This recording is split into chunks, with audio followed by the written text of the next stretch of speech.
lived the last infrastructure disaster, which is you drove out Indiana West, and there was a point where I-80 died, and you had a 2-lane highway west. We're going back to that on the condition of our infrastructure, and we're doing it because we cannot figure out how to do a gas tax. Can't you do a gas tax that will pay for the roads, rebuild America, and also be politically acceptable for Democrats? Well, it turns out you don't have to. And what's so great about the bipartisan infrastructure framework that the president led, that a set of Democratic senators and Republican senators have come together on, is that it will deliver the biggest investment in American infrastructure in more than a generation.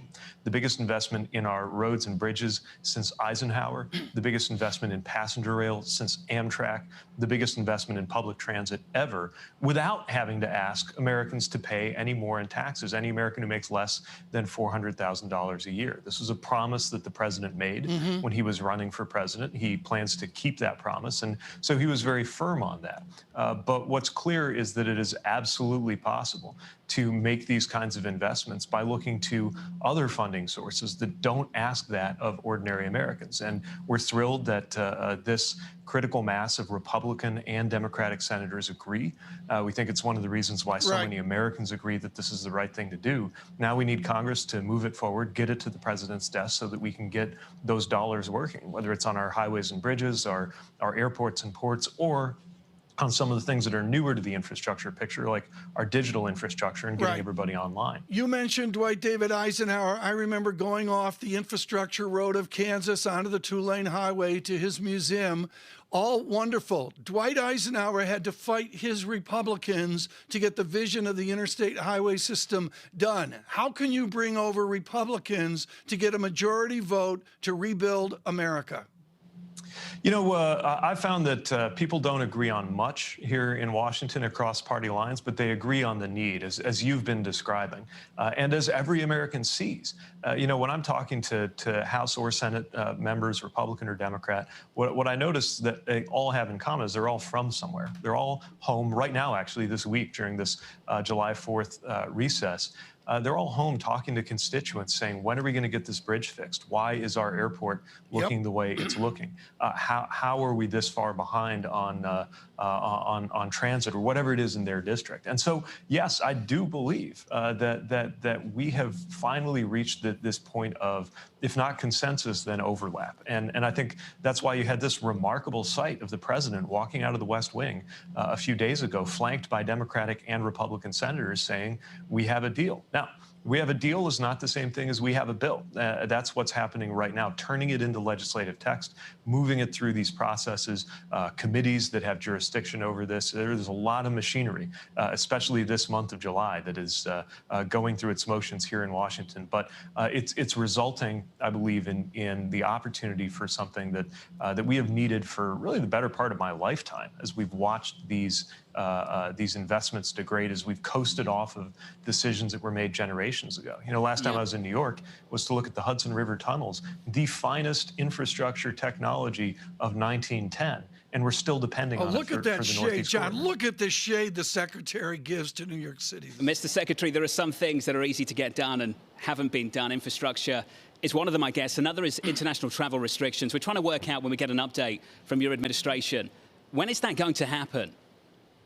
So, unfortunately, it can't be based on an arbitrary date. It has to be based on conditions. But I can tell you, as the Transportation Secretary, of course, I am as impatient as anybody to see us move as quickly as we responsibly can toward more forms of reopening. Right now, what's going on is a set of working group processes. So we've convened working groups with our international partners. There's one for the UK, one for the EU, one for Canada, one for Mexico, to determine the right pathway forward. A lot of this is based on what's going on with progress on the vaccines. Obviously, we see good news and bad news out there in terms of the variants. One moment, you're reading about a variant happening across the world. The next, you know, it's becoming the dominant strain here in the U.S. And it is, sir. And if you allow me to jump in, because we're pushed for time, the Delta variant has become the dominant strain here in the United States of America, according to the CDC, and very quickly so, too.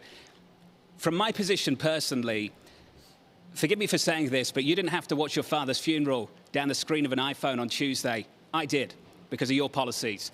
Now, I expected you to bring up the science, and I expected the quote that came from you to be used because you used it a month ago, 2 months ago. Here are the policies for our audience so they understand them. Currently, if you're a citizen of the United States of America, or if you have a green card, you can travel to the UK and you can fly directly back.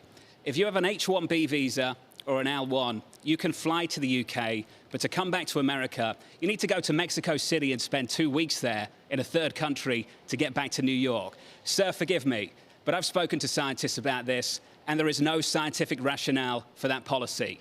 So for me and thousands of others who haven't got to be with their loved ones through a critical time because of your policies, sir, there will be thousands more if you carry on repeating the same line and don't just look at this and change it. Why are you not changing the policy when we have scientists day after day say there's no scientific rationale for maintaining it? Well, first of all, let me say I'm sorry to hear about your father. And let me also say that I am among those who are impatient to see loved ones who live across the Atlantic. Let me also say that the U.S. is going to be conservative in dealing with a phenomenon that has led to the deaths of 600,000 You keep going back to this, sir. And so there is no scientific rationale to draw a distinction between someone who has a green card, an H-1B visa, or an L-1. You know that. I know that. Regardless of anything you say for the next couple of minutes, it's not going to justify it. What I need to understand from you as a policymaker is why thousands of people who live in this country legally and pay taxes cannot go home to see loved ones and return directly, and why you still repeat the same line again and again and again. It doesn't make it true. You do not have a scientific rationale for this. You cannot back it up with science, sir. Why are you not going away with policymakers and doing something? So our tools are imperfect, right? We are dealing with a country-based framework for assessing risk, when in a perfect world, we would know all the information we needed to have for a traveler-based framework. We can move in that direction somewhat. That's more refined and ultimately more accurate from a risk assessment perspective. But we don't have the toolkit to do that in a way that would be as smooth as we would want. So we're going to continue to have a strategy led by public health authorities, guided by Homeland Security, CDC, my department at the table, to reopen travel as quickly as we responsibly can. Secretary Buttigieg, I'm not talking about a broad-based reopening, though. Forgive me for jumping in. No, just allow me to get this thought in because it's important to what you're about to say.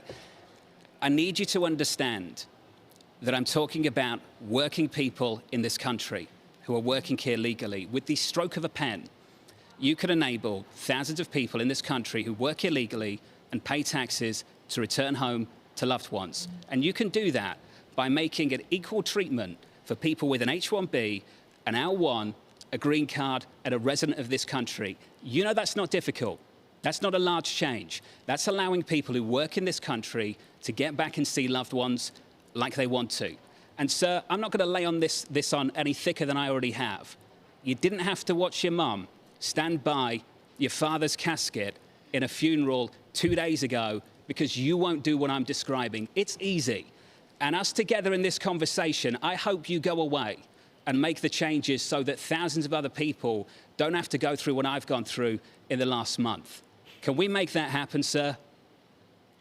So these are exactly the kinds of things that we're reviewing on a daily basis. I'm the transportation secretary. My entire job is to do everything I can to safely get people to where they need to be and where they want to be, whether it's to be with loved ones, whether it's to do business. It's literally what I'm here in Washington to do. Nothing about this, respectfully, nothing about this is easy.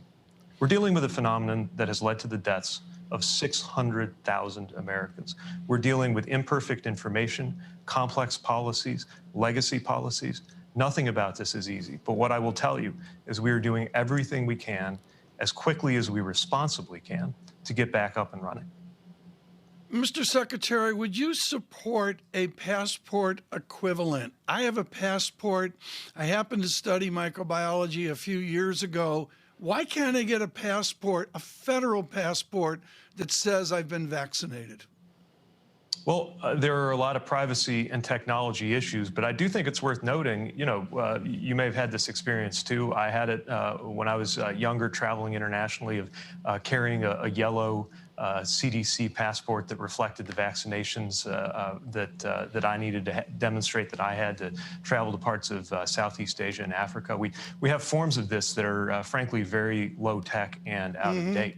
How to balance that with the privacy issues is a challenge, and we've decided that it's not the federal government's job to establish these kinds of requirements, but it is important to make sure that there are ways for people who want to demonstrate that they are vaccinated to prove it. And we've seen a lot of third-party and private sector ways to do this, and I think that's going to continue to develop and needs to have continued support at the policy level, too. What's your biggest headache right now in getting this infrastructure plan through? I know you're managing a message every day, and certainly we've seen that with President Biden. This is a big emotional piece of American legislation. How do you get it through with a fractious Senate? I think the biggest thing is not to let the politics get in the way. Look, people are impatient for this to happen, but it's been infrastructure week for a good decade or so, and we need to demonstrate that it's actually going to get done this time. The policy framework is clear. The pathway forward is clear. We need these roads and bridges. We need better airports. There are listings of airports where not one of the top 25 is actually in the United States. That's unacceptable to the president. I think it's unacceptable to most Americans. We want to get this done. The biggest thing we have to do is actually move it through Congress and make sure that as this turns into the very specific mechanical legislative text, that we're tearing down any obstacles to getting it to the president's desk. But I feel an enormous amount of momentum for this on both sides of the aisle. And our job is to make sure that momentum gets us all the way across the finish line.